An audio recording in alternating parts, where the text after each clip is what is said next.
Molweni nonke in the world. I hope you are good. My name is Zingisa Nkosinkulu. I'm speaking located in South Africa, Pretoria. Yes, under these COVID situations and lockdown regulations. I'm very honored to be part of this platform whereby we must share ideas and thoughts about peace building and peace formation and how a curriculum that is based on peace formation can look like or should look like or what it can have and stuff. But yeah, me, I'll just share ideas or based on a chapter that I was writing and stuff. Maybe that then can also lead to another discussion because the whole thing most is all about talking and sharing ideas so that we can find a solution, so to speak, because we are living most in a world that is colonized, westernized, sorry, a world that is experiencing the darker side of modernity, as Walter Mignolo will say, a world that is Maldonado Torres said, Nelson Maldonado Torres, in his book Against War, Views from the Underside of Modernity. He said it's a paradigm war of war. We are living in a world of the paradigm of war, meaning war and conflict will be part of parcel of everyday life. There will be war, some form of war, some form of conflict, some form of violence, to keep modernity going, to keep the empire running and stuff. So I will shake and start to read parts of this chapter and see what happens and as we go, and maybe you can leave your comments where the video will be posted also after maybe you take some time and watch the video and stuff. The title of this chapter is called Of Graffitology, Graffiti as a Fugitive Practice in the Streets of Mdantsane. The ideas are not final, they're still in the making, so bear with me there and there. If there's some, it doesn't make sense, still need to be like fully developed, these ideas, but they are worth, I'm sure, to share, so that we can think, together, because we want to create a world like that whereby we think together, where there's no group of people who push coloniality of knowledge, who want to think alone and think for others. No, we must think together. So, okay, this chapter argues for graffiti as a form of expression that has been deployed to represent the self while challenging the violent and racist structures that created the center periphery kind of world. Graffiti, since its inception, has been a symbol of decolonization that has been used as a tool of resisting the colonial system of oppression and apartheid. Although during the call of decolonization, there seemed to be an increasing growth in literature in the field of peace building and peace formation, but very little of it is engaging graffiti as a site of peace formation. Uh, I mean, scholars are engaging, people are writing and thinking about peace building, about peace formation, and then they do this in relation to other things and draw from other, fields in order to think about peace, to think about conflict resolution, but then there's very few people who are thinking from graffiti, and say, hey, let's take graffiti and think about peace formation.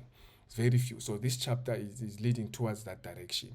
This chapter theorizes a graffiti project we did at Mdantsane Township called African Intellectuals by foregrounding a theoretical and existential position I will term of graffitology as a signifier of peace formation. African Intellectuals was a graffiti project that involved painting faces of selected political intellectuals, local intellectuals, whose names were honored and monumentalized by naming a public building or street. In this chapter, I explore the meaning of graffiti art as a symbol of peace formation at 3 levels. The first level, the chapter, is concerned with the politics of naming as a decolonial language. Second level, it discusses the conceptual politics of self-reconfiguration and self-writing. Thirdly, the chapter explores graffiti as an epistemic disobedience. In this chapter, these conceptual relations are explored to shed light on graffiti as a symbol of peace formation. Peace formation is something that should be common to all people who have been experiencing the negative side of Western modernity. To seek peace will mean there is evidence of disruption of life, which becomes violence. As such, different forms of peace formation are evoked by various modes of violence. These modes are led by structural violence, as defined by Galtung and Farmer, Galtung and Hoivik in 2013 and Farmer in 2019. By understanding structural violence, it becomes clear that there is no single model of violence as the apparatus of the empire and state. This means the physical violence that includes political strike action, war, and segregation racist is only one mode of violence. Beyond that violence becomes structural by being organized and normalized as a catalyst for the construction and moderation of modernity. This means there is no modernity without violence, as modernity is a paradigm of war. The paradigm of war is a concept that Maldonado Torres defined in his book in 2008 called Against War. Where he says that basically Western modernity is based on violence and war and dehumanization. They can't be there can't be this kind of westernized world without the paradigm of war. Thus, the life of those who are at the receiving end of structural violence is always in the position where they must constantly seek ways of peace formation. Although it can be argued that peace building cannot be built where there is no peace to start with, says Carter in 2005. In the modern globalizing world, that constitutes to prove otherwise. However, structural violence is violence that is manifested through the political technologies of the empire, which is informed of poverty, political brutality, police brutality, epistemic violence, and political violence, which are forms of violence that results in conflicting realities. In these conflicting realities, there is always a side that will receive the opposite side of the other reality. In other words, each party, black or white, gets an opposite side of the reality compared to the other. In these realities, modernity proves to be violent and dehumanizing one side of reality, while the other side of being is constructed from the suffering and pain of the other side. It is from this point that it becomes evident that to exist in the empire, as defined by Hart and Negri in 2000, is to exist in the zone of wars, devastating development, cruel civilization, and previously unimagined violence, as defined by Hart and Negri in the same book in 2000. The modern colonial world is a world of constant conflict and violence, in which one is always forced to refuse the colonially altered reality and seeking a peaceful reality. This is because in reality, the empire is the creation of a world capitalist collision under the American bourgeoisie hegemony, says Nkosinkulu in 2013. Peace formation is common in the states of the modern world, as it is the world that is founded on the paradigm of war that insists on the colonized subject to seeking peace because of violence and war that is designed to fuel modernity. The different ways the different ways the negative side of Western modernity is experienced by those who feel violated by its hidden side effects are always challenged and resisted. Coloniality is a software within a program of modernity. A program such as modernity is designed to create a world for particular people while violating the worlds of others. Like I said, the notion of the world here embraces the colonial notion of the rather transpluriversal and pluriversal world as defined by Maldonado Torres in 2000 and by Mignolo also in 2000. A world that is made of many worlds. A transpluriversal world and a pluriversal world. Not a universal world, because uni means one world, reading the whole entire world from the European position, from one position, from one university. So even the university is speaking from seeing curriculum, seeing the world, approaching everything from the Western side, which is defined by that uni. So decolonization is saying many different worlds, many different views, pluriversal, world. Transpluriversal means it transcends, it cuts across, there's no boundaries here. If you talk about knowledge, give us specs of knowledge, and then we're gonna go and gather knowledge according to your specs. But when we come back, don't say, no, this is not knowledge, this is not knowledge, this is not knowledge, when we use the specs that defines whatever that is out there. Coloniality is a way of destroying other worlds while building a world of the other who is a sovereign subject of the empire, whom the empire is built for and belongs to. In this side of the colonial story of modernity, everything in the world, including the colonized subject, becomes the property of the empire. Being a property of the empire means to be represented and be spoken for and by the empire. It means being violated and killed at will. This position of being represented and spoken for in absentia by the system of the empire is something that is something that comes with extreme forms of political disruption of peace. The paradigm of war is a political affair that politicizes everything locally and internationally. Its political paradigm is the one that politicizes peacebuilding as a political repercussion, thus leading to graffiti being deployed here as a cry and a symbol of peace formation. Peace formation is one of the ways in which those who have suffered from the darker side of modernity, as defined by Mignolo in 2011, are refusing to be captured by the coloniality of peace and politically hidden intentions exercised but not publicly declared.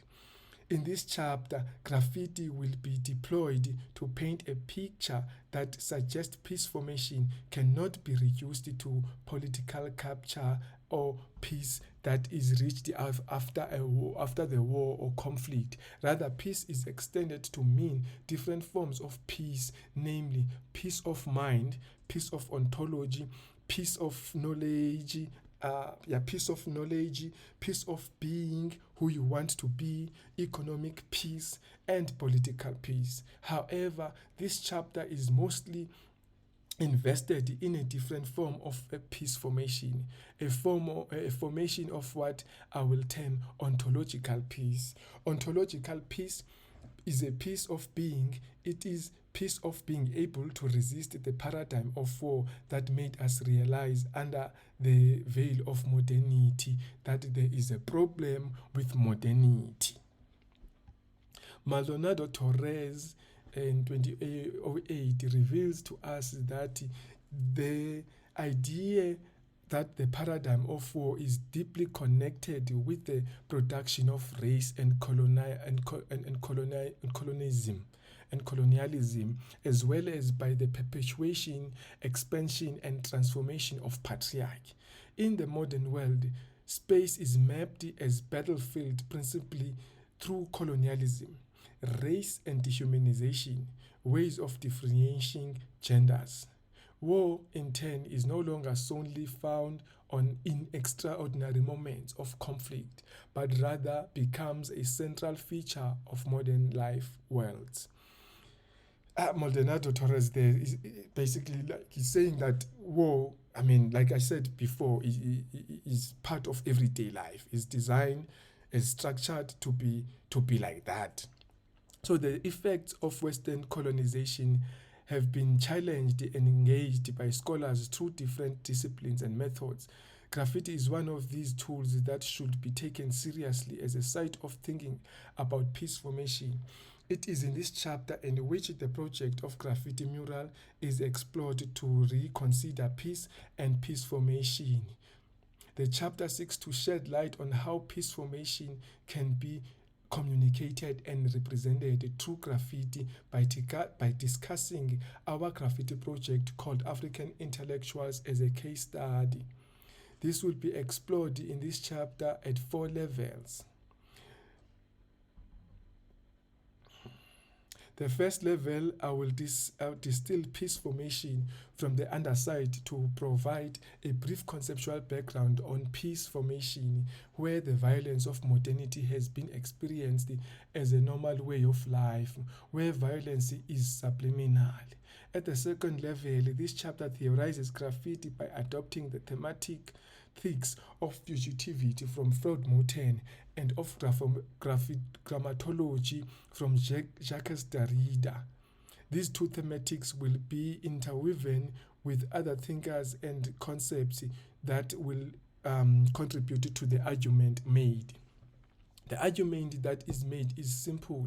It is for graffiti is an epistemic and ontological tool and technology and weapon of epistemic disobedience as defined by Minolo in 2008 in the interest of peace.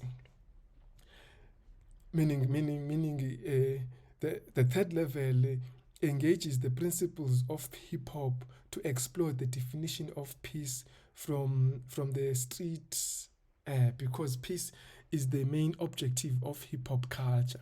This theorization from the street about the street situates a graffiti project from Mdantsane Township, Eastern Cape, South Africa, as a beacon and gesture of giving peace and seeking peace. At the last level, the empirical analysis and theorization of this graffiti project will be engaged to locate how peace can be founded through violence, as what is peace for the other might be violence for the other. Excuse me. This will be a brief visual discussion of how the graffiti mural allowed different thinking and approaches to epistemic peace and ontological peace. This will be followed by a conclusion that argues that graffiti as a fugitive practice can allow for a new opportunity to discuss peace formation. This is to say, the graffiti project executed in Mdantsane was a way of dealing with and engaging with peace. This will be instrumental to us thinking deeper, to make us think deeper about a different way of seeking peace and exploring what kind of peace that we should be seeking. So I mean that sort of like maps the introduction of what the whole chapter will be, will do and stuff. But I don't think I will be able to go through everything that the chapter will do, because I know that will take some time. So I will go to another subsection now that I called. Let me go to this one. So in case of time, because I said I'll drop ideas there and then see what happens. Now I want to go to the subsections that is called the ugly piece. our graffiti mural as epistemic peace. Yeah, because the idea was because we grew up in Mdantsane, and then we see buildings and streets named after people. You see this name, but you don't know the person until we came to the university. And I say we because the group, the crew, the Color Brothers, me and my friends. So I mean, you come to the university and then you realize, but there's these people are actually people, intellectuals. They are poets. They are people who maybe wrote, who composed in Nkosinkulu, Africa, or people who translated the Bible into Xhosa, and we didn't know this until you get to the university. And then you're like, okay, to influence the next generation, let's do a project where we paint the faces of these people on the streets, so that people can see their faces, and then from there they can see their names, and maybe from there they can Google and see that these people are actually contributors and producers of knowledge. And then in that sense, they will have new role models, and then in that sense we will be fighting against epistemic violence, and then in that sense we'll be seeking a new form of peace against coloniality of knowledge. So I'm sharing these ideas. I mean, I'm reading through this chapter, so that you can see also another side of graffiti, even if the ideas are not very, very solid, but you can see the other side of graffiti, because the main thing is to think about peace in this world. How do we think about peace in this current world? Because we need to think about peace in this world. I mean, the violence is there every day. The strikes, people, especially now with this COVID situation, people who don't want to be vaccinated, other people want to be vaccinated, and then there's division, and then there's this side, the Taliban, taking over the airport, Afghanistan, the America, there's violence. Violence is not shy, is not scarce. It's everyday thing, even in some calendars, even before COVID. We knew, okay, in South Africa, the beginning of the year, there will be a strike, student will strike, and then after that, maybe teachers will strike. We sort of could predict all of that. So now we want to say, how do we avoid those things? How do we create a different world, a new world, a world where we think and we approach things differently through art, in this case, because we are talking about art now, and we are consulting artists, we are consulting creatives, and even the project that we are invited to speak on, DEPA project is based on art methods. So now we were thinking about how can art help us to think, about things in the community, in the society. So I'll read in this subsession also because of time, and see what happens, and you maybe can see my ideas. You can drop comments, where the video will be posted, and then we can keep the conversation going, because the idea is that at the end of the day, if we were to produce a curriculum that teaches us about peace and conflict, what would you want to see in this curriculum? And based in the indigenous knowledge, based in your knowledge of Ubuntu, based on your culture, what elements and what values can contribute, towards peace formation and stuff. But I'm doing this through graffiti, to think about graffiti, because I was saying that, we have intellectuals, we have role models in our community. They are here. The schools are telling us the history is around us. But then if we can think differently, then we can arrive in a different world, So this subsession is called The Ugly Piece, Our Graffiti Mural as Epistemic Peace. And then it goes to say, peace is not just what it seems, it becomes a dependence factor while it embraces the benefits of the conflict. Peace becomes independent because those who are conflicted and needing external intervention often become indebted to what it is supposed to be, peace of the mind, so to speak. When I mean, there's war, there's conflict, and then there's an external country, government coming to say, we're gonna come and resolve your peace, we're gonna help you, but then there will be always the hidden agenda after that. But now, okay, now you owe us so much, or now you you're indebted, man, to these people, that helps you now, to this country that helps you. So seeking peace become a perpetual agenda, where the one who is helped will constantly be needing peace from the violence and coloniality of peace, of what peace brings. This violence in many situations is pinned behind help and what is called aid.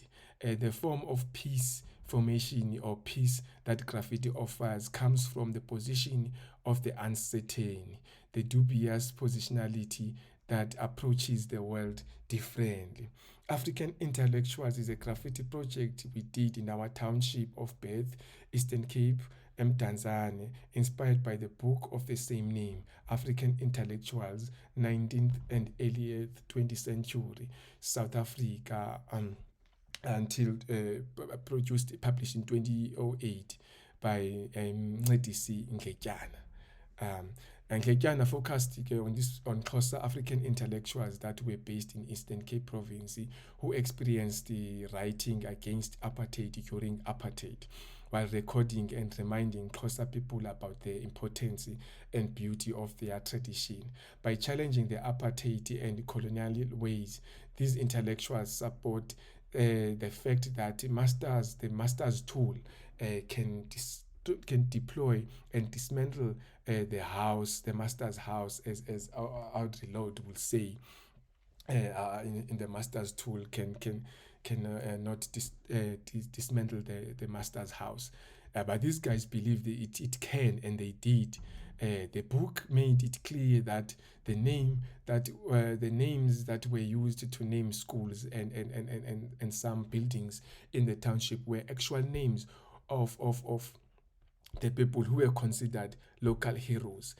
For instance, S.E.K. Mqhayi High School is named after Samuel Edward Ngrume Mqhayi, who was born in 1875, died in 1945. And Dr.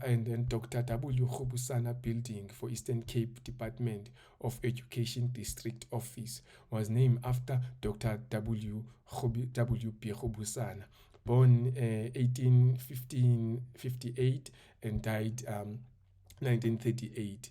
This building is used for it's an education, Department of Education in Mdantsane. And then Jabavu, a place located in Nqeberha, formerly known as Port Elizabeth at Eastern Cape, which was named after John Tebogo Jabavu,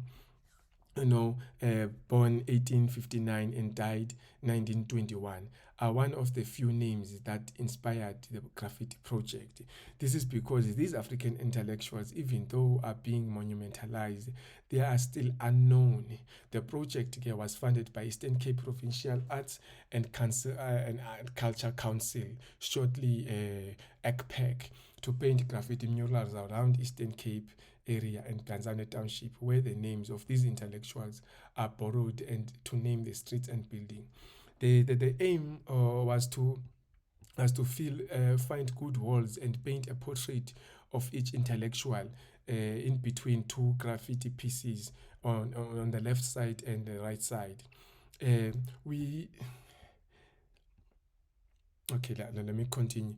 We were a crew of 3 friends, which meant while one was painting a face, and then one will paint a name this side, and the other will paint a name this side. And then the face of the intellectual will be here, and then we'll have a name of the intellectual and the date of birth and the code of the intellectual, and then we'll have this long banner of a mural like this. Yeah, it's a graffiti mural, and then people will be inspired to go and research it further. We believed. So eventually we painted 4 graffiti murals where the public, people will stop and ask questions about graffiti and the faces we're painting.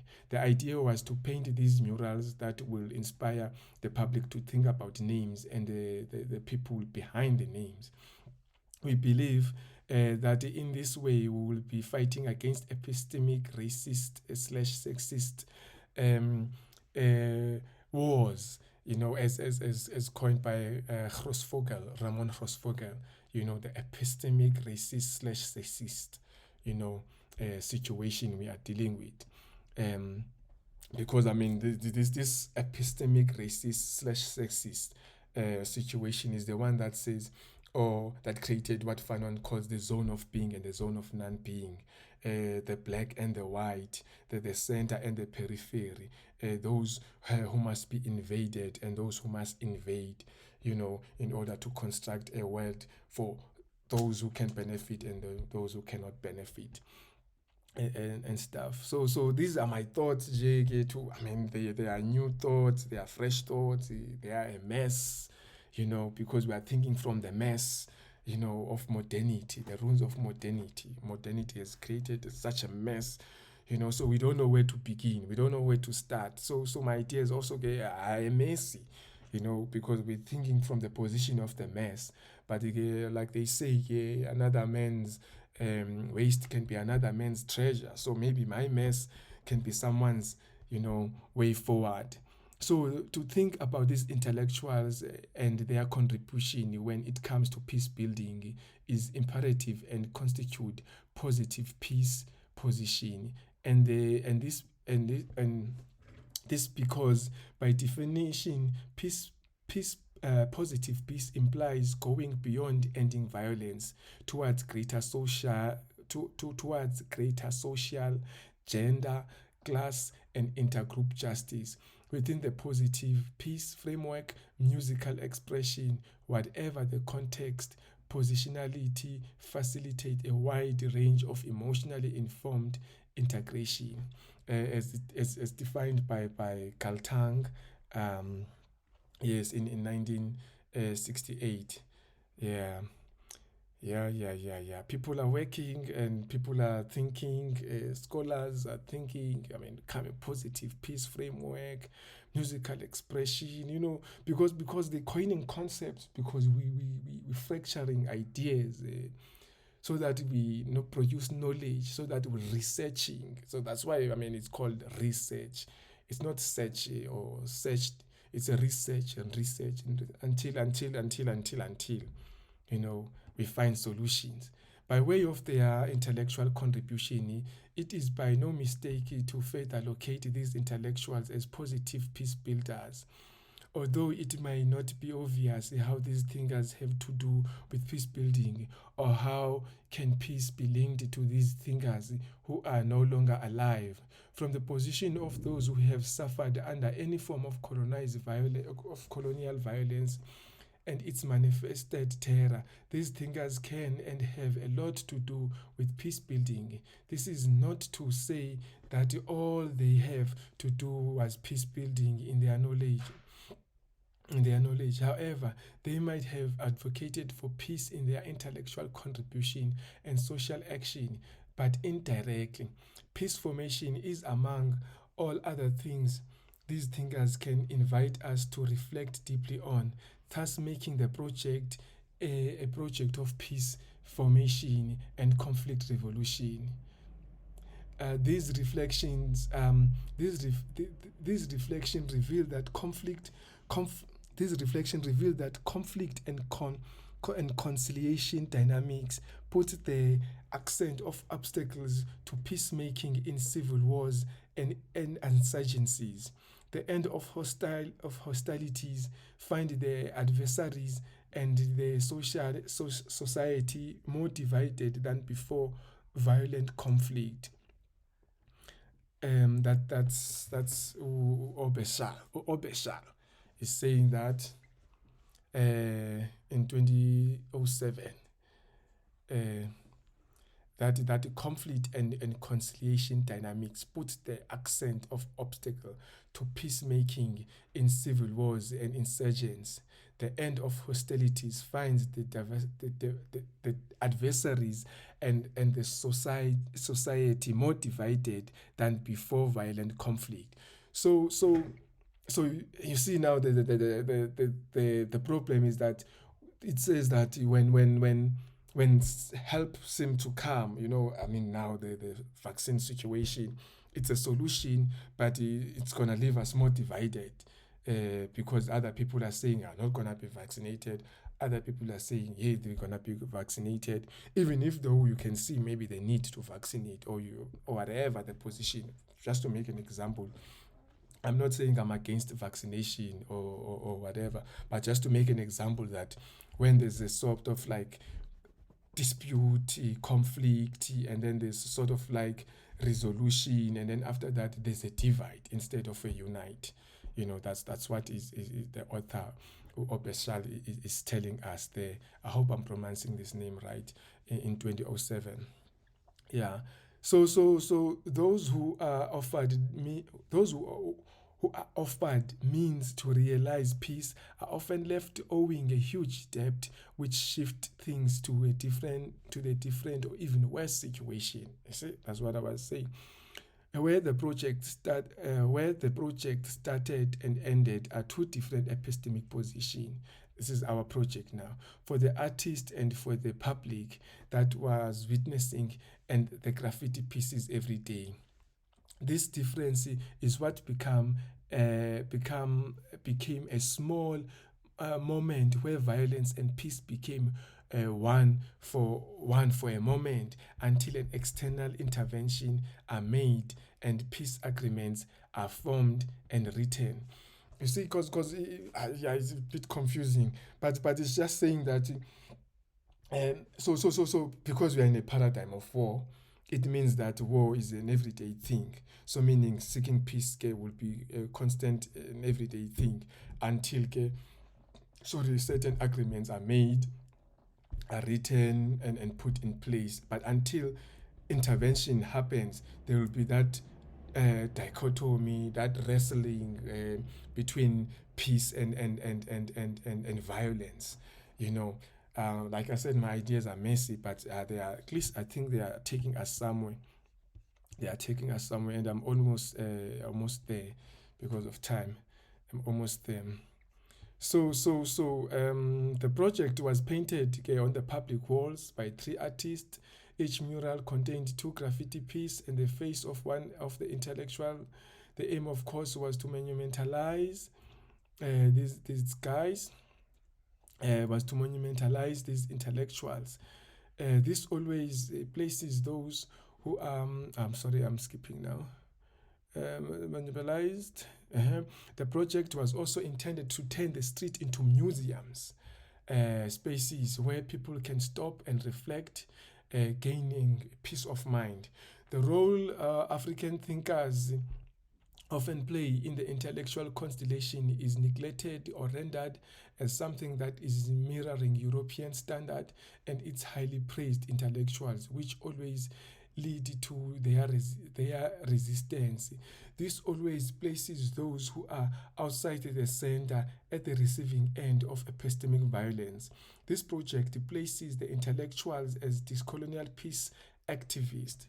The original contribution of this project and these intellectuals became extended to something that cannot be neglected at the level of peace. Oh, I said peace, and then I put peace as in graffiti peace, but I wanted to say peace. Yeah. Okay, the fact that these intellectuals have anything to do with peace formation as something to think about, as the objective of the graffiti piece, it is demanding for different ways of encouraging a new perspective of peace formation. This chapter, by exploring these intellectuals through graffiti project, also emulated their engagement with the content that depicted their engagement while seeking epistemic freedom and political peace. which means peace formation will come from the environment and the people who feel violated in different ways. This happens in different ways that might have nothing to do with graffiti or peace formation. I mean, these different ways, even South Africa, the idea of even South Africa means different thing to South Africans who are in South Africa. Whether you are a black African or a colored or a white person or Indian or Asian, as the forms according to population will categorize us in South Africa. Of course, under your black African, you have, your official languages and your different tribes, but all this population relate to the idea of South Africa differently. The black African, the colored, the white, the Asian and Indian see decolonization even different.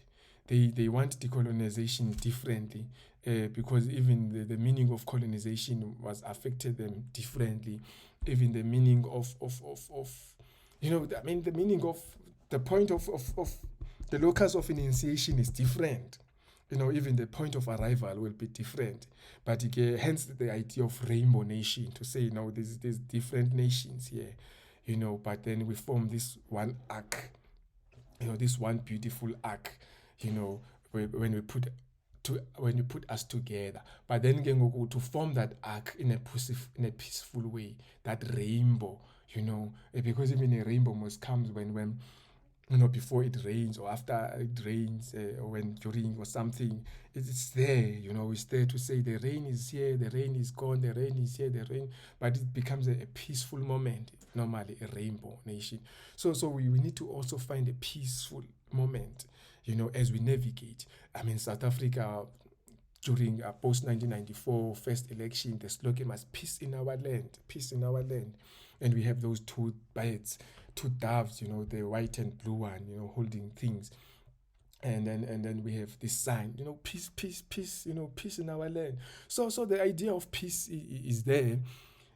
So this by me sharing this chapter was a way of trying to think about us, taking things differently, thinking about things differently, thinking about graffiti differently, thinking about music differently, thinking about peace differently, think about history differently, those intellectuals. So this led to art-based method, including graffiti being overlooked and seen as a disconnect to translate to form piece work, and how piece work overlooks it is a vehicle for mobilizing peace formation and decolonization. That is graffiti. But with this engagement of these intellectuals, there is a peaceful peace formation. Peaceful peace formation? What would be the status of things if they are not about peace, love, and happiness? I mean, that's the question. What would be the state of things if they are not about peace, love, and happiness? These intellectuals are therefore in the position of provoking thoughts about these ideas in relation to peace formation, and violence. I think it's coming to an end now. In the point of searching these graffiti murals, in the point of researching these graffiti murals of this project, instigate something ongoing and can't something that can't be measured as the way something that can't be measured as a success, as success normally is defined. This is inspired by these kind of projects, and as well as by African intellectuals. That book depicted the idea of peace formation as something that can be thought anew, as something that can be thought anew. There is a lot that is at stake. That should peace building remain always a conflict. There's a lot that is at stake, which makes peace building to remain always a conflict. It is here that the idea of ceasing fire and offer help, dropping bombs, and followed by food parcel is rendered rhetoric of modernity. Peace formation programs that take the form of this project carry a call or to find some kind of peace formation as ontological peace. I thank you very much. Yeah, I think I will end there. And I think I will end there. Yeah, basically that's a lot. Ooh, that's a lot. Um, yeah, I think I will end there because the whole idea is how do we think about peace from the position of graffiti and how we used the African intellectuals, from how we use our environment to produce knowledge. Because I believe now we can write articles, we can produce curricula, we can based on those murals we can do a lot of things, which shows that art-based methods are very important and have a position in the community and in the curriculum and in the academia. The research, because there's still a debate of how to deal with creative research outputs. That debate needs to be solidified and finalized quick because arts methods are there to stay, and subculture is there to stay, to contribute, and it's time to change lenses. Now, if we're gonna think about things different, it's time to change a lens and think about things differently and go where colonization said we must not go, so that we can think about things differently. So the idea of the DEPA project, which is to think about peace building from the position of and value of values and knowledge of indigenous knowledge and decolonized position, encourages us to be open-minded, basically. Thank you.